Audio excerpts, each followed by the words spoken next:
Oui, je crois que c'est une décision sage parce que ça résulte même de la situation ambiguë du CSA que moi je conteste, c'est-à-dire qu'on ne peut pas être juge et arbitre, c'est-à-dire nommer des présidents de chaînes ou de stations et en même temps les contrôler.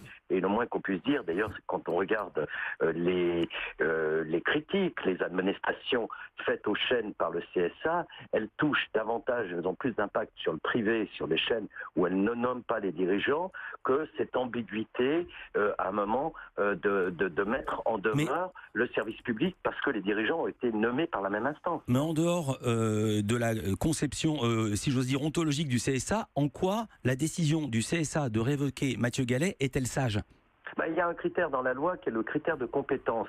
Quand dans l'instruction Mais il et n'a dans pas le été jugement... incompétent. Il n'a pas été incompétent à la tête de Radio France. Non, mais il a témoigné, il a reconnu qu'il n'était pas au courant quand il était nommé à l'INA, alors pas nommé par le CSA, d'ailleurs ça relève de l'article 13 et d'une nomination du président de la République, c'est encore toujours un de ces caractères extrêmement baroques qu'on a dans la loi française, c'est-à-dire que les autres organismes de l'audiovisuel passent par le CSA, la nomination du président de l'INA, on se demande pourquoi relève du président de la République, donc de la plus haute instance, il a témoigné d'un manque de compétences qu'il reconnaît d'ailleurs dans l'instruction concernant les règles de marché public. Et ça, c'est quand même particulièrement inquiétant quand on demande la probité des dirigeants. Vous savez